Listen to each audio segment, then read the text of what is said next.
When my father died, I thought losing him would be the hardest thing I'd ever face. I was wrong. Grief is quiet. It sits inside you like heavy stone.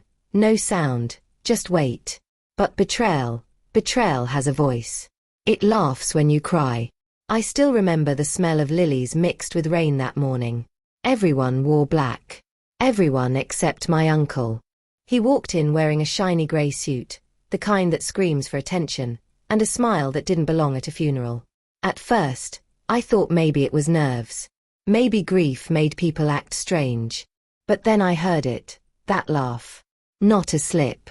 Not a nervous chuckle. A laugh, deep, smug, satisfied. I froze. I turned. And there he was, standing beside the coffin, telling someone.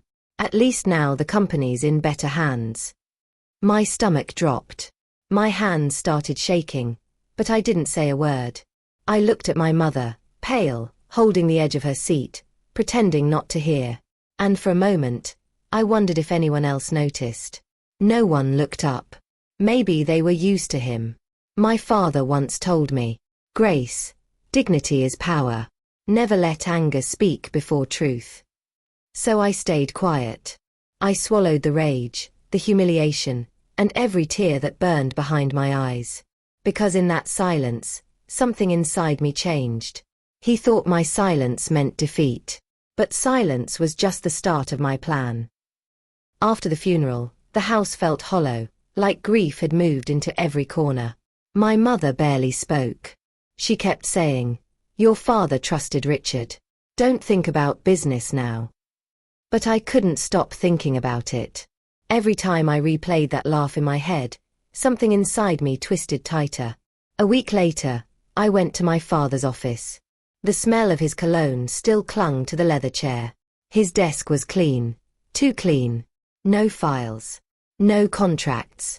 Just one envelope tucked beneath the photo of me and him at my graduation. My heart pounded as I opened it. Inside was a copy of his will, and a handwritten note. "Grace, if you're reading this, something has gone wrong. The shares are yours, but only if Richard doesn't interfere. Ask Mr. Hayes to show you the addendum." Mr. Hayes. Dad's lawyer. I called him right away. His voice trembled when he realized I'd found the note. He asked me to meet him privately. No one else could know. The next morning, I sat across from him in his quiet little office. He handed me a sealed document and whispered, "Your father suspected your uncle would try something. He signed this a week before he passed." I opened it, and my stomach turned. Richard had already filed paperwork transferring 51% of the company shares to his name, 2 days before my father died. A forged signature. A different pen stroke. Even the notary stamp was fake. I felt my hands go cold. Mr. Hayes slid another envelope toward me. "Your father left evidence," he said. "Bank logs, witness statements, everything we need." For a second, I couldn't breathe. My father had known. He'd known his own brother might betray him, and he still tried to protect me. That's when the grief stopped feeling heavy. It started feeling sharp. I walked out of that office with the documents pressed against my chest and one thought echoing in my mind. He laughed at a funeral, but I'll make sure he never laughs again. And in that moment, I wasn't just a daughter mourning her father. I became the keeper of his justice. For 2 weeks, I didn't say a word to my uncle. I let him think I was broken, the grieving, helpless niece who couldn't handle business. But behind closed doors, I was meeting with Dad's accountant, his lawyer, and a forensic handwriting expert. Every night, I'd spread documents across my kitchen table, contracts, emails, voice memos, tracing every lie Richard had left behind. The more I uncovered, the colder I felt. He hadn't just forged signatures. He transferred company funds to his own account, used Dad's medical condition as cover to call emergency board meetings. My hands used to shake when I looked at those files. Now, they were steady. One night, I got a text from Mr. Hayes. "We're ready." Ready for what? The moment my father's silent protection would speak louder than Richard's laughter ever could. A week later, Richard called a shareholder meeting. He wanted to announce himself as the new CEO. I walked in wearing black again. Not for mourning this time, for war. He smiled when he saw me. Grace, sweetheart, this is business. Your father would have wanted family to lead. I didn't answer. I just handed every board member an envelope. Inside, proof of forgery, bank transfers, and my father's signed clause. Any fraud voids inheritance and triggers immediate forfeiture. The room went silent. His face turned the color of wet cement. I leaned closer and whispered, "You were right, Uncle. The company's in better hands now. Mine."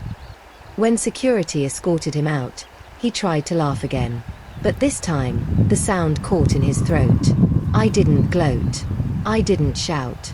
I just stood there, watching the man who mocked my father's death lose everything he stole. For the first time since the funeral, I could breathe. My father's portrait hung on the boardroom wall. I looked up and said softly, "Dad, it's done." Because some revenge doesn't need rage. It just needs proof and patience. After the board meeting, the house didn't feel so empty anymore.